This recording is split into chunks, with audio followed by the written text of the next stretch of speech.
हमारे YouTube channel पर स्वागत है। तो आज इस वीडियो में हम बीए प्रोग्राम थर्ड सेमेस्टर का बहुत ही इम्पोर्टेंट टॉपिक करने वाले हैं, जिसका नाम है रेनेसा। तो रेनेसा जो है यूरोप में कब शुरू हुआ, कैसे स्टार्ट हुआ, ठीक है, एंड इसके कॉजेज़ एंड इफेक्ट क्या क्या थे, वो सब हम डिस्कस करेंगे, क्योंकि एग्ज़ाम पर्सपेक्टिव से काफ़ी इंपॉर्टेंट है। एक क्वेश्चन ज़रूर आता है एग्ज़ाम में इस तरीके का। तो रेनेसा जो है यानी कि पुनर्जागरण, वो बेसिकली कहाँ पर स्टार्ट हुआ था? इटली की सिटी फ्लोरेंस से स्टार्ट हुआ था, ठीक है। रेनेसा का मतलब होता है रिवाइवल या फिर रीबर्थ। इसके अलावा रेनेसा कब हुआ था? रेनेसा एक ट्रांजिशन पीरियड था, जब मिडिवल एज से मॉडर्न एज में ट्रांजिशन हो रहा था, उस टाइम पर रेनेसा ऑकर्ड हुआ, मतलब कि घटित हुआ। तो रेनेसा की टाइमिंग अगर देखी जाए तो ये एक ट्रांजिशन पीरियड था between medieval and modern age, ठीक है। रेनेसा के दौरान क्या हुआ? Science, art, architecture, sculpture, painting, literature, geography and religion, इन सब में बहुत ज़्यादा ग्रोथ हुई, इनमें बहुत ज़्यादा विकास हुआ, डेवलपमेंट हुआ, ठीक है। पहले जो डार्क एज थी, रेनेसा से पहले डार्क एज थी यूरोप में, जिसमें सब कुछ स्टक था, किसी भी तरीके का डेवलपमेंट नहीं हो रहा था। लेकिन जब रेनेसा का पीरियड आया, इसको ब्राइट एज कहकर भी डिनोट किया गया है हिस्ट्री में, क्योंकि इसमें बहुत ज़्यादा डेवलपमेंट देखा गया हर फील्ड में, ठीक है। इकोनॉमी की जितनी भी फील्ड्स होती है, हर फील्ड में काफ़ी ज़्यादा डेवलपमेंट हुआ। Spirit of humanism and individualism has developed. Humanism और इंडिविजुअलिज्म की जो स्पिरिट थी वो डेवलप हुई। अब लोगों ने ये मानना शुरू किया कि यूनिवर्स जो है वो ह्यूमन सेंटर्ड है, एंड यहाँ पर बेसिकली जो ह्यूमन बींग है उनके ऊपर ही डिस्कशन होना चाहिए, ठीक है। क्योंकि उस टाइम पर क्या था, चर्च जो था वो भगवान का नाम लेकर लोगों को डराता था, एंड काफ़ी ज़्यादा अंधविश्वास उसने फैला रखा था। तो उन अंधविश्वासों से लोगों ने खुद को बाहर निकाला इस रेनेसा यानी कि पुनर्जागरण काल के दौरान, ठीक है। वो हम आगे डिस्कस करेंगे। अभी इंट्रोडक्शन पढ़ लेते हैं रेनेसा का। रेनेसा एक तरीके का कल्चरल मूवमेंट था जो कि शुरू हुआ था फ्लोरेंस में। फ्लोरेंस एक सिटी है इटली में। स्टार्टिंग इसकी इटली से हुई थी, एंड फिर ये धीरे धीरे कंप्लीट यूरोप में स्प्रेड हो गया, फैल गया। इसकी टाइमिंग के ऊपर अगर ध्यान दिया जाए तो ये 1350 में स्टार्ट हुआ था, एंड ये एंड हुआ 1600 में, ठीक है। यानी कि 14वीं शताब्दी से 17वीं शताब्दी के बीच में ये रहा, ठीक है। इस दौरान चर्च ने लोगों पर से अपना प्रभाव खो दिया, क्योंकि अब लोगों को ये रियलाइज़ हो गया था कि चर्च जो है वो उनसे झूठ बोलता है, ठीक है। पहले जो पोप होते थे चर्च के, वो उनको बोलते थे कि हम ही भगवान हैं। लेकिन रेनेसा के दौरान जब काफ़ी ज़्यादा प्रिंटिंग प्रेस का आविष्कार होने के बाद काफ़ी ज़्यादा बुक्स छपी, बाइबल का अनुवाद हुआ, तो लोगों ने भी बुक्स पढ़नी स्टार्ट की, बाइबल पढ़ी, तो उनको खुद रियलाइज़ हुआ कि जो चर्च बोलती है वैसा नहीं है। तब लोगों ने लॉजिक पर विश्वास करना स्टार्ट किया, एंड वो चर्च पर जो ब्लाइंडली फेथ करते थे उस पर उन्होंने यकीन करना छोड़ दिया, ठीक है। ये जो चेंजेस हुए थे यूरोप में, इनको कलेक्टिवली रेनेसा का नाम दिया गया। अब देखा जाए लिटरेचर के क्षेत्र में रेनेसा कैसे आया, तो लिटरेचर में जो रेनेसा था उसमें क्या हुआ, लैटिन एंड ग्रीक जो लिटरेचर था वो प्रमोट किया गया, ठीक है। दांते काफ़ी फेमस पोइट थे रेनेसा पीरियड के दौरान। उन्होंने डिवाइन कॉमेडी नाम की अपनी एक रचना पब्लिश की, ठीक है। उन्होंने डिवाइन कॉमेडी नाम की बुक पब्लिश की। पैट्रार्क जो थे उन्होंने क्या किया, अरिस्टोटल एंड प्लेटो के जो विचार थे, थ्योरीज थी, उनको कंपाइल किया एंड एक बुक बनाई, ठीक है। पोप निकोलस जो थे उन्होंने वेटिकन लाइब्रेरी फाउंड की 15th सेंचुरी में, ठीक है। पोप निकोलस ने लाइब्रेरी फाउंड की।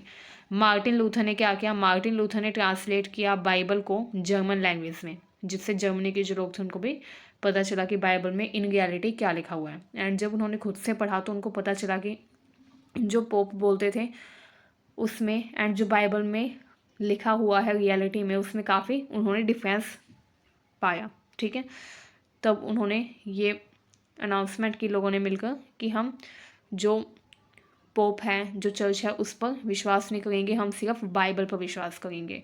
वो हम आगे भी डिस्कस करेंगे। चलिए अब आगे बढ़ते हैं। चलिए अब जानते हैं साइंस की फील्ड में रेनेसा कैसे आया, एंड रेनेसा का क्या इम्पैक्ट था साइंस की फील्ड में। Heliocentric theory was given by Nicholas Copernicus, ठीक है। निकोलस कोपरनिकस को तो आप जानते ही होंगे, बहुत बड़े साइंटिस्ट थे।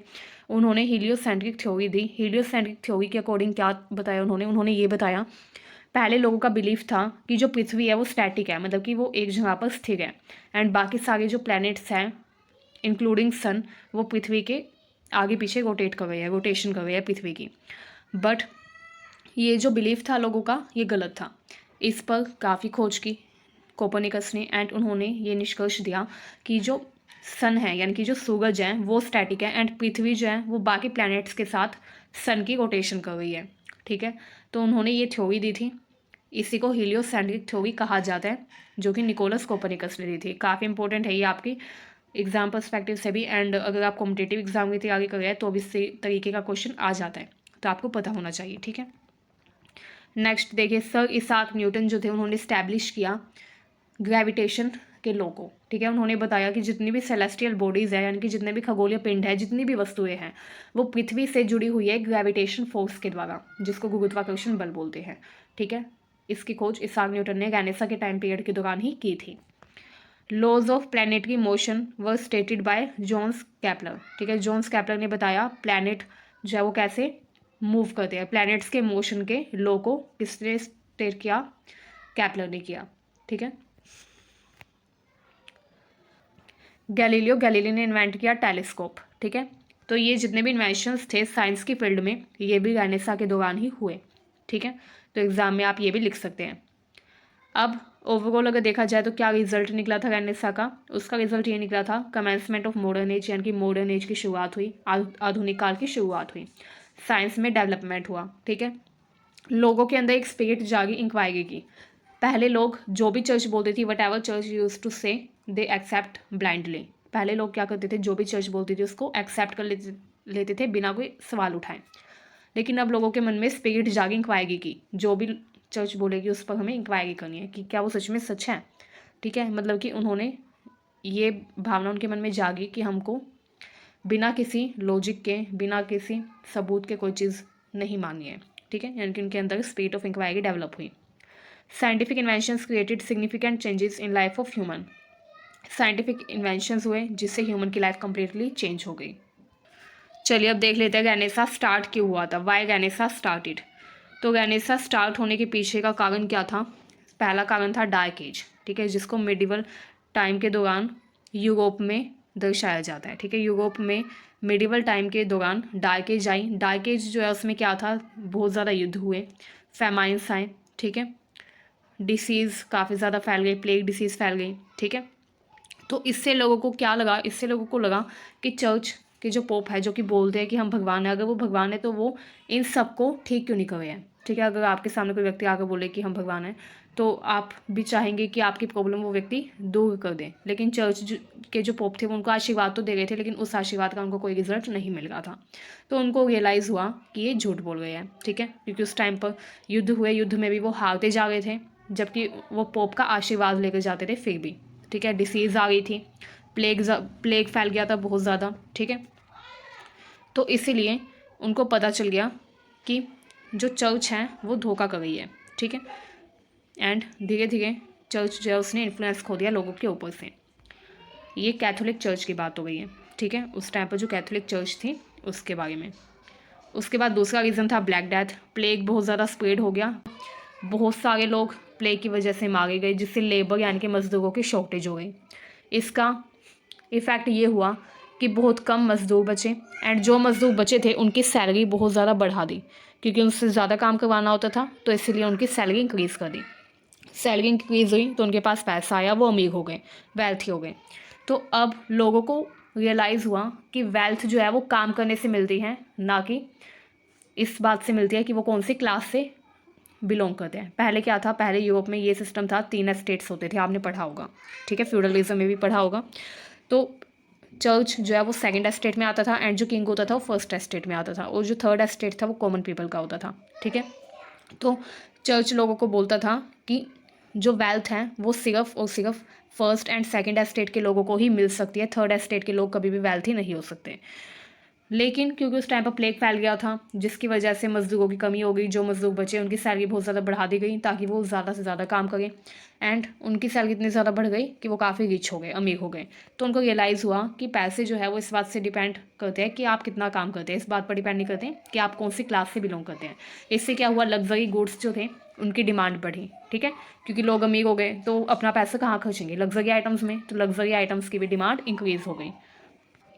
थर्ड रीज़न क्या था? थर्ड रीज़न ये था कि लोग जो थे उनको पहली बार रियलाइज़ हुआ कि अगर अच्छा जीवन बिताना है तो पैसा कमाना होगा। पहले चर्च जो थी वो बोलती थी कि इंसान को पैसे कमाने की ज़रूरत नहीं है, उतने पैसे होने चाहिए जितने से गुजारा हो सके। लेकिन क्योंकि अब लोगों ने देखा कि उनके पास पैसा आने से उनको और ज़्यादा सोसाइटी में ऊंचा स्थान मिल रहा था, तो उनको रियलाइज़ हुआ कि पैसे कमाना जो है वो ज़रूरी है। तो पीपल ने रियलाइज़ किया कि पैसा कमाना ज़रूरी है एंड इसके लिए हार्ड वर्क भी करना होगा। एंड इसका काफ़ी इम्पोर्टेंट रोल था रेनेसां के पीछे। ठीक है, नेक्स्ट देखिए इसके बाद क्या हुआ। इसके बाद ये हुआ कि नॉर्थ यूरोप जो था उसकी जितनी भी कंट्रीज़ थी वो आपस में काफ़ी ज़्यादा ट्रेड करने लग गई। लग्जरी आइटम्स जो थी उनका ट्रेड भी होने लगा, उनका भी एक्सपोर्ट इंपोर्ट होने लगा क्योंकि लग्जरी गुड्स की डिमांड इंक्रीज़ हो गई। ठीक है, इसके अलावा पहले इटली जो थी वो सिर्फ ग्रेन्स का व्यापार करती थी, लेकिन अब जो बाकी आइटम्स है जैसे वाइन, ऑयल, चीज़, लेदर गुड्स, इन सब का भी ट्रेड होने लग गया। ठीक है, इटली जो था वो सेंट्रल लोकेशन बन गया बिजनेस के लिए। ठीक है, एंड जितनी भी नॉर्थ यूरोप की कंट्रीज़ थी वो आगे उससे व्यापार करने लगे। तो आज की क्लास में हम इतना ही पढ़ेंगे, नेक्स्ट क्लास में आगे का पढ़ेंगे। तो मुझे उम्मीद है ये वीडियो आपको यूज़फुल लगी। ऐसी वीडियोस के लिए हमारे चैनल को सब्सक्राइब करिए। Thank you very